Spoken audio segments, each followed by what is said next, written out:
Okay, so now we're ready to build the wire frame. Now to do that, you're going to need something metal first off. I recommend just an old coat hanger. I know metal coat hangers are kind of getting harder to find, but I got mine just doing some dry cleaning of some shirts. But use what you can. If you can't find like coat hangers, go to like the hardware store and see if you can't find metal that would work of whatever gauge. You, of course, could also use wood or plastic or whatever you want. The end result is what it does, not what it's made of. I just like the metal because it's light, it's portable, it bends, but use whatever you want. Then of course you're going to need pliers. I have two pairs. I like these little ones because they're the actual ones that have the cutter on them. This sort of just more different kind. But this is good for like small bends and this is good for the bigger, but use what you have. Don't go out and buy anything special. Use what's around the house, unless you don't have anything.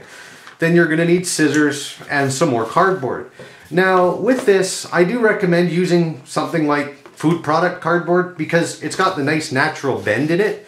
You could use Bristol board again if you want. There's nothing wrong with it. It just means you're going to have to fight to make a bend. And what you want to do is you want to make sure that one of these full sections is about how big you want your base to be. So for me, that's a good size, right? It's, you know, I got pretty big hands, but it's bigger than my hand, and that gives me something to work with. So to start, just clear off all this other stuff and basically just start by working with your hanger. Now, I don't recommend if you're using a hanger untwisting this. It's a waste of time and it really doesn't benefit you. That's another reason I like the little things. I can just cut it real close and get rid of it. And that way I have maximum hanger without having to fight with that piece. And so the process, I recommend, like with a hanger, it's nice because it's got this little piece right here. And basically at the end of the whole process, you need something to hang things on. You need a hook. And that basically is already half formed for you. So all you do is basically just take it, bend it down, and then bend it up again. Right? There's a hook. That's all it takes to make a hook. Now you can trim it down if you want and make it even or whatever you like. It's up to you. You don't really need a tremendous amount of hook. You just need something to work with. And then from there, the process is basically just simple. You take your coat hanger, or if you're using wire, and you just work to slowly straighten it out. Now the nice stuff about this is that you can use the pliers for some and then use your fingers for others, and that's all you do. Just work slowly to straighten it out, and then when I've got this one straightened out, I'll show you what to do next.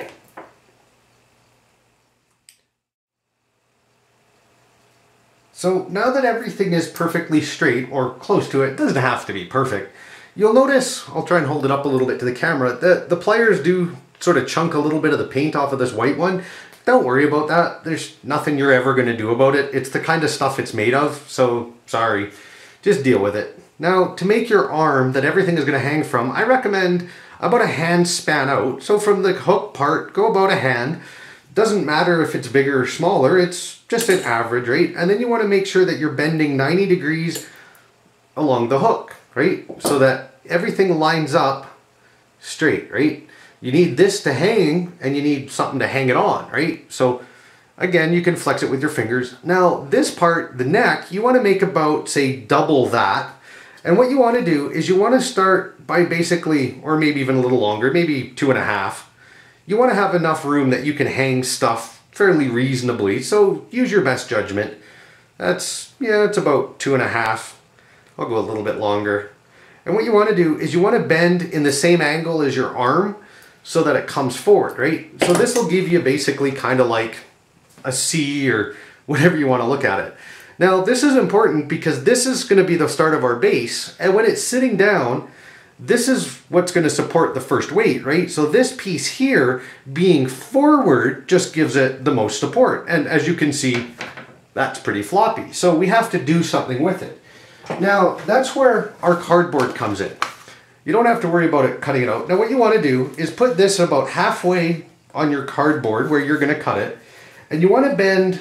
Now, it doesn't matter left or right, but you want to bend, say, about 1/4 inch in so that you have a little bit of extra cardboard over your metal. And then just bend it. Again, you want it now 90 degrees from that angle. And so you just bend it sideways, right? And then the whole process is basically just keep bending corners until you have it fill there.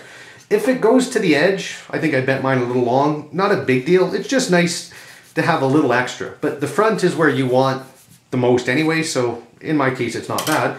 And then just, like I said, just keep working it. Now, gotta remember, you want this to be, you know, ideally if you want it to be square, make the next bend the same length as this one, and then make every one after double so that it's all balanced out, right? And that's all you do. You just keep going and keep bending until it's all done. And I'll skip ahead a little bit so you don't have to watch all of it. It takes a second. And then when you're done, just fiddle with it and manipulate it until you get it flat and everything is done. So I'll skip. Okay, so as I said, you kind of want to just bend it until it basically sits nice and flat, that everything is about the angle you want. You can always mess with it later. And here I ended up with a little extra. That's okay, that's good, because that gives you something to work with. And then just cut that little bit extra off. Don't try and wrap it around or anything like that. This is just for a base. And it's this part here that really does all the work. This is just there to make it balanced, right? So then what you do is you take your cardboard and you take your scissors and like start with a fold like this and just cut that out. Cut out the crease so that it's flatter, right? And then cut out along the edge. You want both sides, right? You want the idea is to have like, I'll move this. The idea is to have a flap, right? So you want both sides and then just cut it out so that you have something to work with. This just makes it so that both sides are cut evenly, and that's, you know, kind of nice because you want them to line up, and this just ensures they do. And then what you want to do, just get rid of all the extra little pieces, just give yourself some room, and then take this, put it on top, and then figure out where to cut. Now, like I said, you want a little bit extra, so give yourself a little bit of room, and then just make a little incision, and then to the best of your ability, cut straight.